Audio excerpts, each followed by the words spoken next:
안녕하세요. 부부 상담 강의 계속 진행합니다.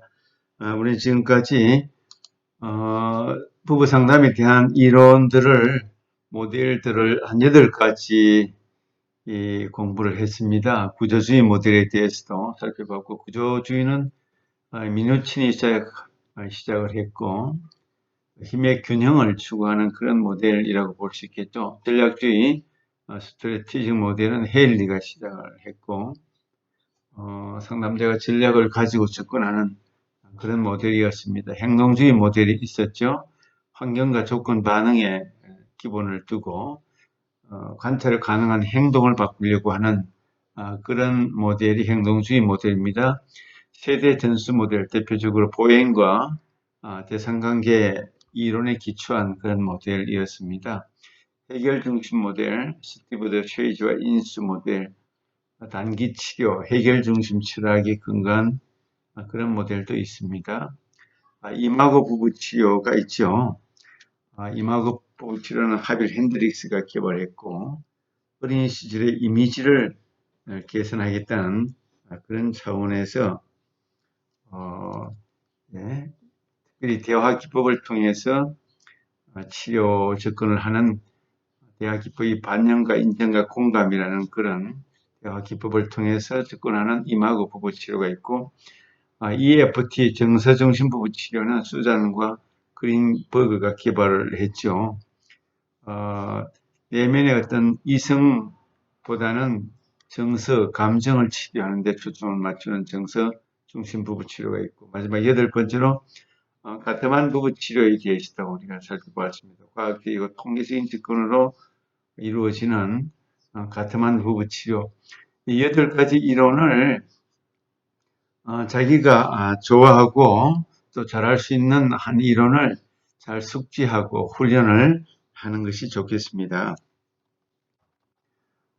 그래서 그걸 가지고 잘하는 것을 이제 이론과 또 실제, 상담 실제를 연합해서 기말 과제로 하나 제출을 꼭 해 주시면 좋겠습니다. 그렇게 미리 준비를 해 주시면 좋겠습니다.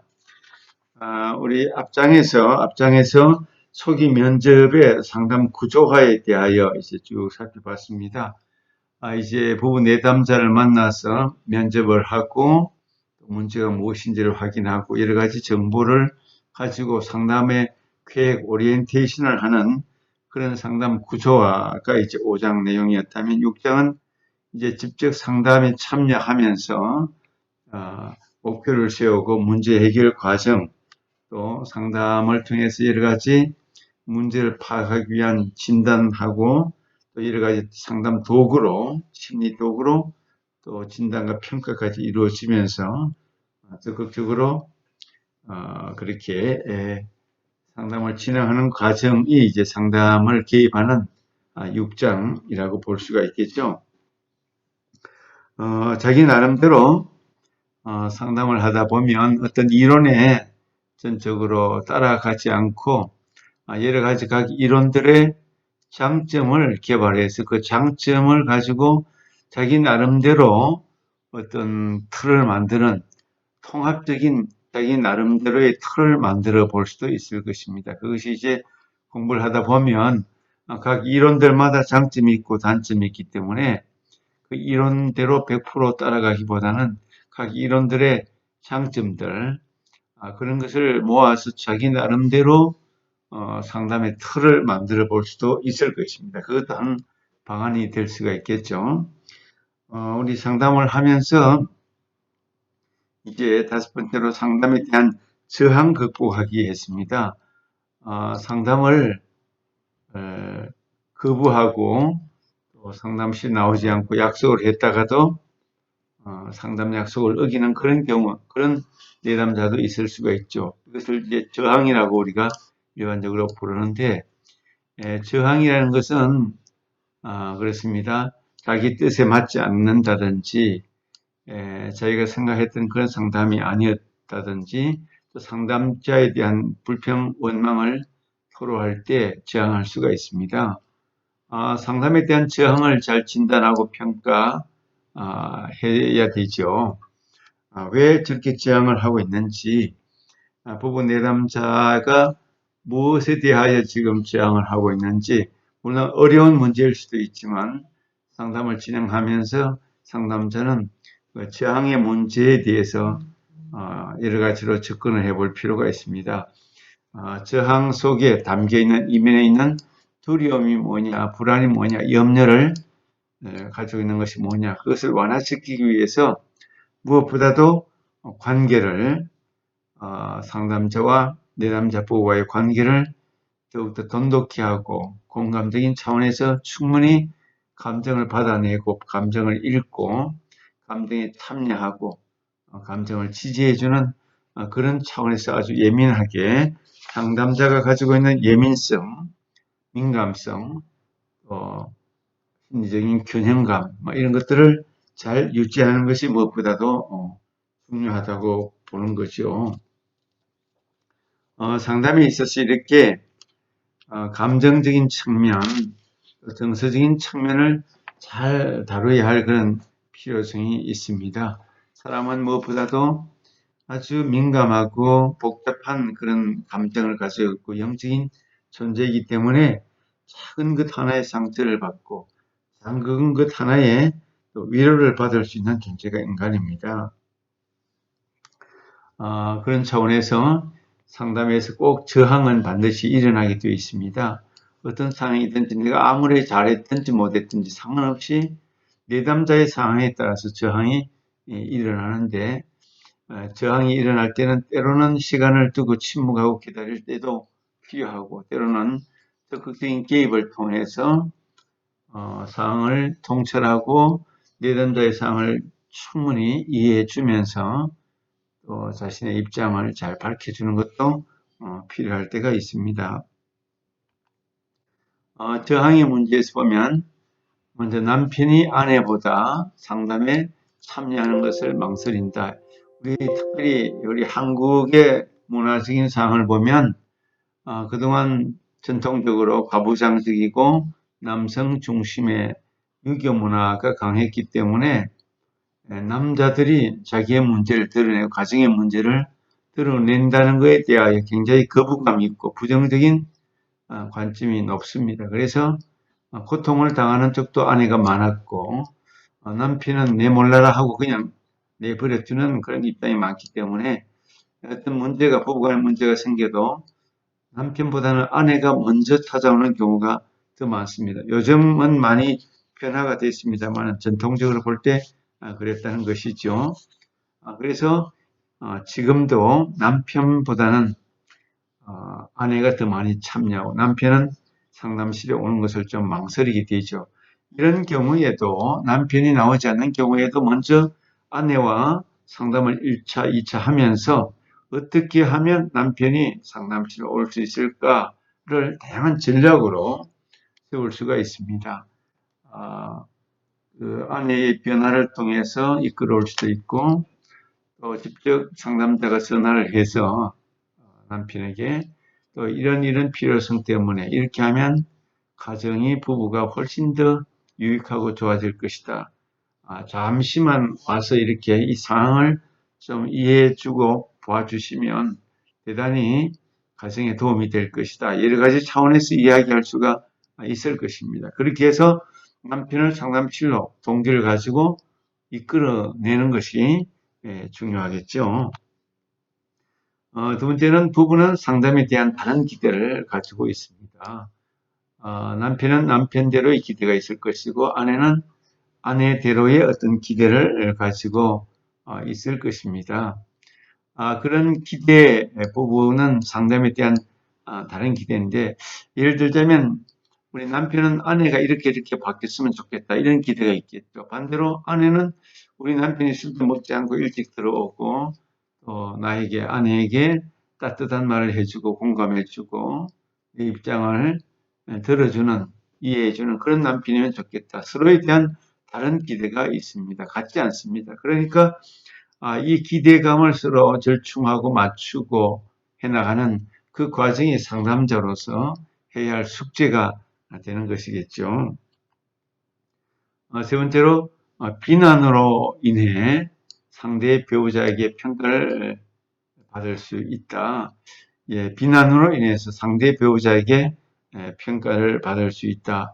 이제 비난을 분명히 하겠죠. 틀림없이 아내는 남편에게 어떤 이제 비난을 할 수가 있고, 또 남편도 아내에 대해서 상남자에게 이렇게 나에게 공격하고 잘 해주지 못하고 또 관계가 이렇게 악화됐다는 것에 대해서 부부 관계가 악화되고 문제가 발생하는 것에 대해서 상대 배우자를 비난하고 비판하고 모든 문제에 대한 투사를 상대방에게 던질 수가 있을 것입니다. 그래서 이 비난을 어떻게 받느냐, 어떻게 이해하느냐, 어떻게 받아들이느냐에 따라서 상대 배우자에게 앞으로 계속 상담을 할 것이냐, 또 그 비난으로 인해서 상처를 받고 또 상담 중간에 그만둘 것이냐 하는 그런 문제들이 발생할 수 있을 텐데, 여기에 대해서 상담자가 중간에 서서 이 비난이 바람이고 소망이고 또 변화되기를 원하는 그런 부분이라는 것에 대해서 잘 이해를 시킨다면, 이 비난하는 것만큼 상대 배우자에 대해서 관심을 가지고 아주 큰 미련과 바람과 소망이 있다는 것을 잘 전달한다면 아마 틀림없이 상담자의 그 해석에 따라서 상대 배우자 내담자는 더 많이 참여하고 적극적으로 또 나올 수도 있을 것입니다. 그 다음에 이제 상담 개입 전략에 대해서 한번 생각해 보죠.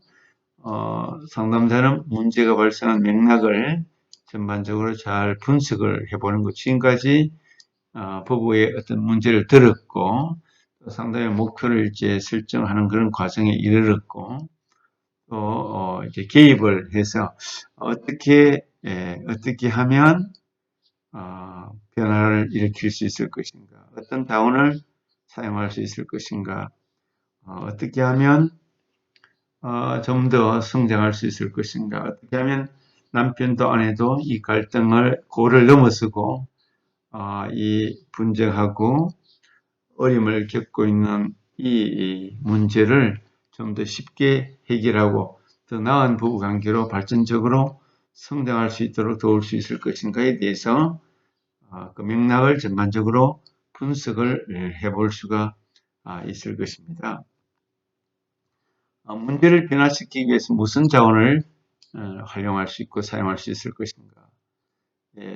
아내에게 어떤 것을 요구하고 어떤 과제를 부여할 수 있을 것인가. 남편에게는 변화시키기 위해서 남편의 지금 고집, 남편의 원칙, 남편의 신념, 이걸 깨뜨려서 또 어떻게 아내에게 다른 사람으로, 다른 행동으로, 다른 언어로, 다른 태도로, 다른 신념으로, 다른 관점으로 나오게 할 수 있을 것인가.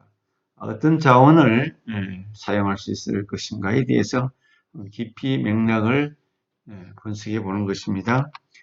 두 번째로 직접 개입은 수능에 기초하고, 수능이라는 것은 이제 그 협력하고 함께 참여하는 부부관계에 참여해서 잘 공감적으로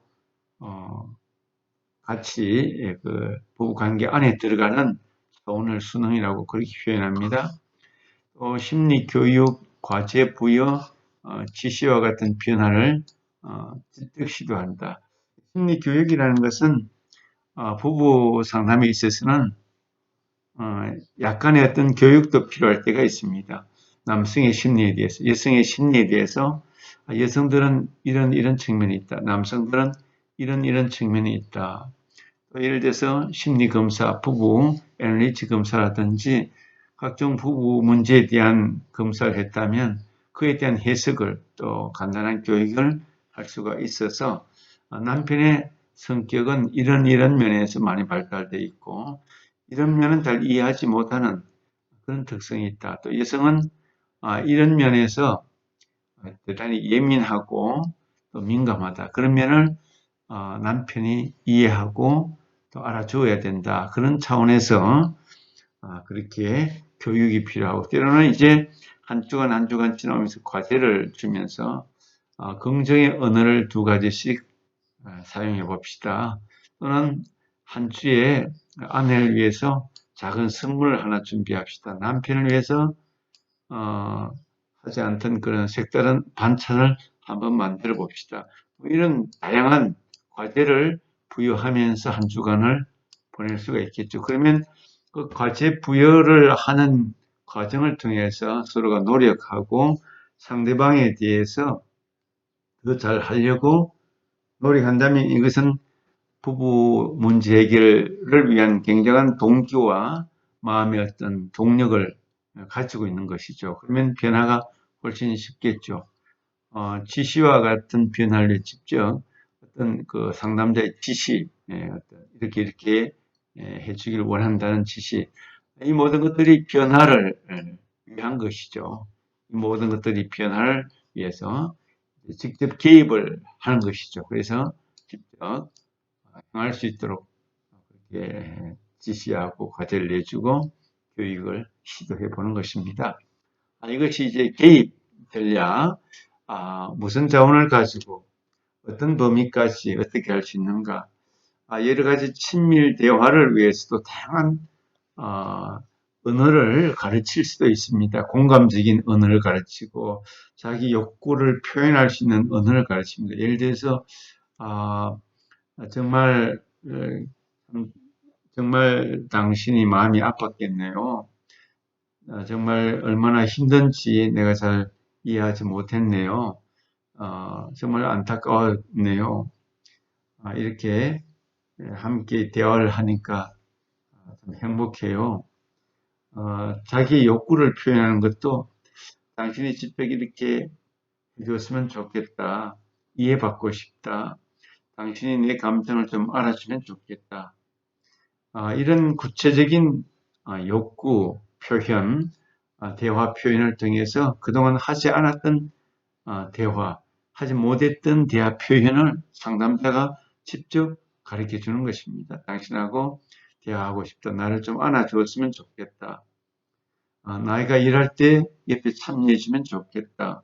아이들을 가르치는데 아이들을 집에서 양육하는데 이런 어려움이 있다. 당신이 아이들에게 이렇게 말해줬으면 좋겠다.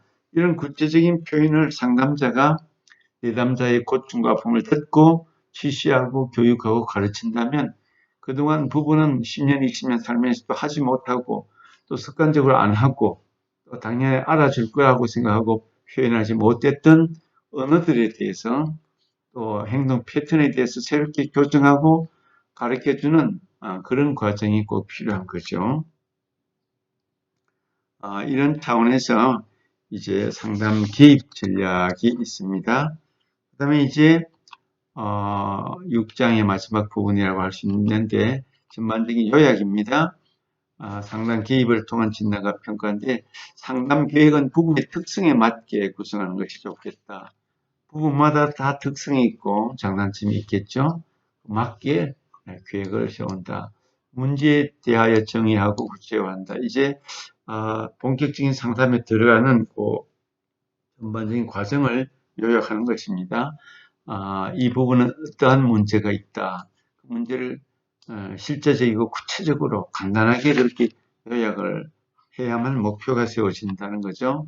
목표를 명확하게 하고 우선순위, 먼저 해야 할 것이 무엇인가 이렇게 판단해 보는 거죠.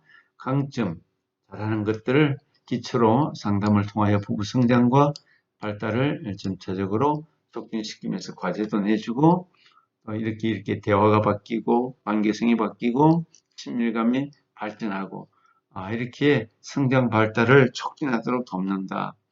상담에 저항이 반드시 생기겠지만 그것을 잘 평가해보고 저항을 낮추기 위하여 다양하게 또 도전해 볼 수도 있는 것이죠.